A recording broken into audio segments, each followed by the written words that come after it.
Well, good morning, First Baptist Christian Academy. It's so great to be with you here for your chapel time. And I'm looking forward to spending a few minutes here with you, wanting to make a couple of points, some of the things that the Bible teaches us that I think are really important.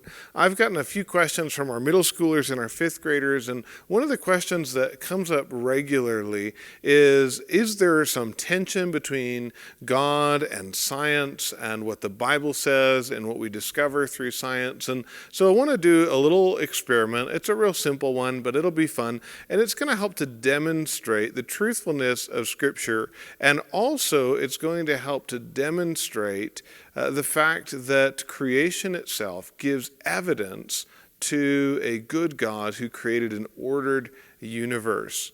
We'll do this in two different sections, and the first section is really geared for all of you, and the second section is geared a little bit more towards some of the older kids. And so younger grades, teachers, you just go ahead and hit the pause button and turn this off at your discretion when kids' eyes begin to glaze over a little bit on you. So what we're looking to do is observe different temperatures right now. And so I want you to just go ahead. This is my coffee mug, and it's from the Send Network of Arizona. They're a church planting organization, and the coffee is pretty hot. I got my fancy thermometer here. We'll just go ahead and check it out. It is a thermometer that's going to measure the temperature in Celsius, which is really a lot easier than Fahrenheit when it's all said and done. Now, obviously, that's hardly an experiment at all. This is just hot coffee, right? And so nothing really too spectacular there. But my coffee is it's right at 68 degrees Celsius. It's quite hot. There's actually some steam here underneath the lid, and we'll see if we can capture any of that coming up. Now, you may not be able to see it on the camera, but there's definitely some steam coming off from the coffee as we lift the lid up. So, one thing we can observe is that there is heat.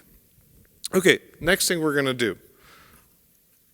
I've got some ice in a beaker. Thank you, middle school, for letting me borrow your science supplies here. Going to go ahead and put some salt in there. Oh, I like about that much salt. All right, and I've got some water. We're going to go ahead and put some water in there. Now, you all are very smart kids, and you know that water freezes at what temperature? Yeah, that's right, 32 degrees Fahrenheit, or 0 degrees Celsius. So here we are. Yeah, this has crept all the way up to 70 degrees. And I'm going to go ahead and stick this in there and see what temperature our water comes to. It's dropping really fast. We can hear the ice cracking and breaking apart, which is really kind of a fun sound. And we're going to go ahead and just leave that for a minute. So here's something pretty neat. Our thermometer, which is now reading, it's going to start to climb up, but it was down actually to about -6 degrees Celsius. Now, -6 degrees in the water, that's pretty strange because typically water freezes at 0 degrees Celsius. So what's happening here? Well, what's happening is the salt is actually using energy to break apart the ice, and you end up with water that is colder than the freezing temperature. This is a neat thing, and scientists have done this experiment over and over again, and you can predict with quite a bit of accuracy how cold you can get this temperature. So one of the things that teaches us is that God made a universe that is dependable. This is why science works. In fact, the earliest scientists, they were Christians. They were Christians, and they came up with their theories, and they believed that experiments were reproducible. Why? Because they believed that God had created the universe and that God had ordered the universe. And so they said there will be principles that are consistent, the way that God is consistent when we run our experiments. So this is just a little, just a little interesting thing to note here, that we can do this, and it reminds us of the consistent laws of nature. And you say, well, yeah, water normally freezes at 0, but actually when it interacts with ice, it can get even colder than that. And under certain conditions, we can drop that temperature even more. But God's universe is a consistent universe. All right? So that's the first thing that I want you to know. And I want you to walk away with that and take some comfort, because the world that God made is actually a reflection of who God is. God is a consistent God. And that's a really good thing to know. We read in the Bible that God is the same yesterday, today, and forever. That is reflected in those characteristics, and that is a great comfort to our souls, to know that God's not going to change. We're going to change. We grow up. A lot of you used to be this tall, and now you're this tall, and next thing you know, you're going to be that tall, and then you'll be taller than me. You're going to change. We get older, and things change, and the world changes. And yet, like the so-called laws of nature, God's character is consistent, and God doesn't change. And that's why when things get crazy and when things get tough and when times are difficult, we can lean into God. The laws that we see, the consistency that we see in the laws of nature reflect the character of our God. Now, we took a couple different temperatures. We took a temperature here that is below 0 in this solution, and then we took the temperature of my coffee, which has gone down slightly, but is still going to come in. Temperature's rising, it's rising, still going up, past 55 degrees Celsius, up to 60, and it looks like it's going to stabilize right about there at about 60 degrees Celsius. Now, this contrast is actually going to be really important. And what I want to do in the next section of this video is to make an argument for the existence of God, because the universe has a beginning, and the different temperatures between this solution and my coffee point us to that truth. Okay, so we talked about the different temperatures. We have ice and water and salt getting below 0 temperature readings in that salt water. And we looked at the temperature of my coffee. We're getting very high temperatures. We're actually getting vapor rising up off of the coffee. And I told you that that points us to the fact that the universe has a beginning. And it demonstrates the need for a being outside of the universe to get everything started. One of the questions that is asked oftentimes is, who created God? Well, the answer to that question is nobody. Nobody created God, because God is different from everything else that we know about in the universe. Okay, so I want to go ahead and make this argument for you. The universe had a beginning. That's the first proposition for the argument. The beginning of the universe was caused. That's the second one. And the third thing is the cause of the universe was personal. So basically, we are going to argue that the universe began. That's the way the Bible begins, right? In the beginning. In the beginning. Go ahead and you can look at that in the book of Genesis. There was indeed a beginning according to the Bible. The question is, does science back it up? In the beginning, God created the heavens and the earth. Okay? So the universe had a beginning. We know that that must be the case because when we look at things logically, we know that it's impossible to traverse an infinite period of time. So starting from infinity past, we'd never arrive at today.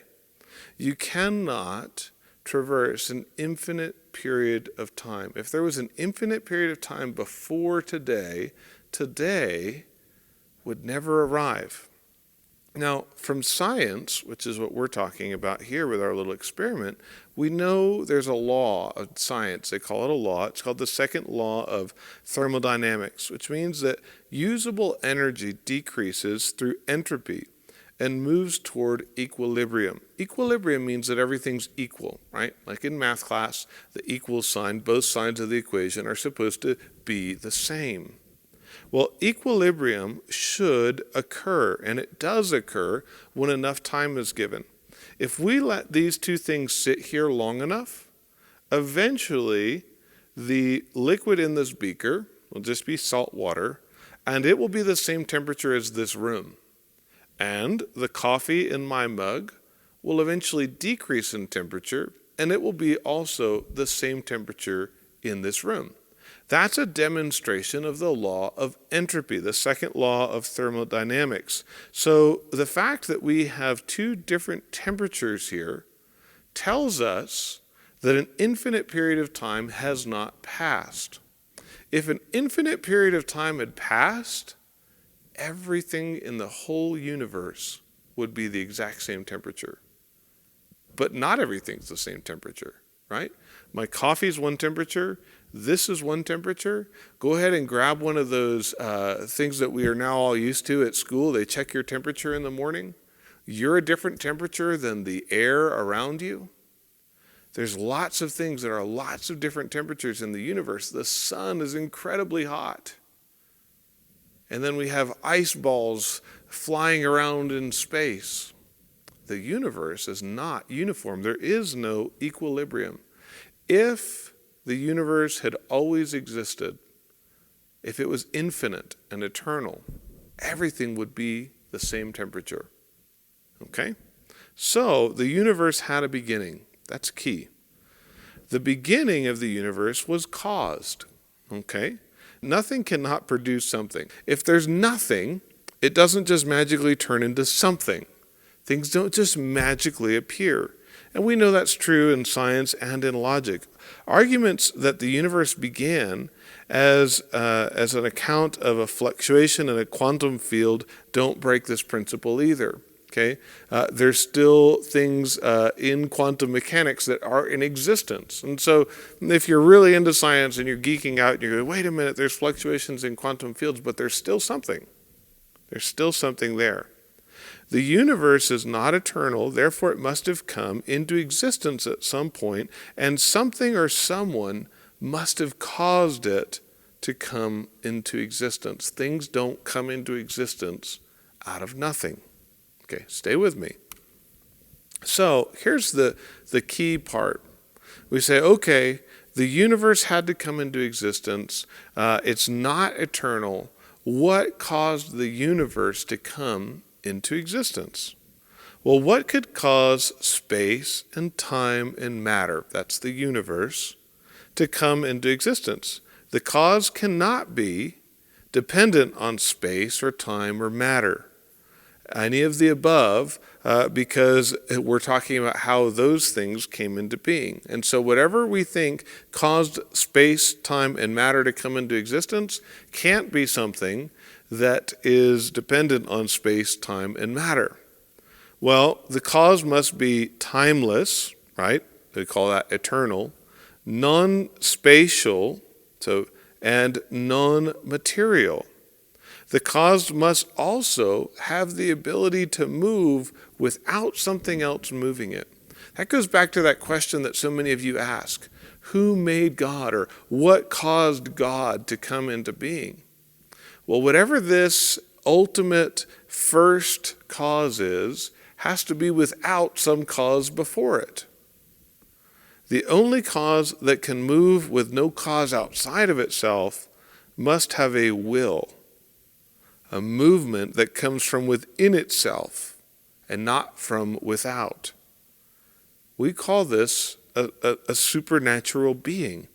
Why? Because only beings have a will. That's the only time that we've ever seen something that has volition, a will, is when it is a personal being. So what have we said? We've said that the universe has a beginning. And we're saying that the universe must have been caused. Something brought it into existence. We said that that cause must be something that exists outside of space and time and matter. And we said that that cause must be personal. must be an entity that has a will. Well, the Bible says, in the beginning, God. That's who we're talking about. You see, to believe in God is not to go against science or logic or reason. In fact, to believe in God gives us an explanation that fits perfectly with what we know about science and logic and reason. And so I want to encourage you this chapel that you can trust God. You can trust the God of the Bible. What he says doesn't contradict anything that we will discover that is true about the universe. He created it. And he created it in such a way that it reflects his character. The consistency that we see in nature is a reflection of the consistency that we know in God. God is the same yesterday, today, and forever. And so things fluctuate in the universe. Temperatures change, and so do many other things. But our God is constant, and you can trust in him. And so I hope that you will do that. Thanks for checking out this video for chapel today. I hope you have a great day.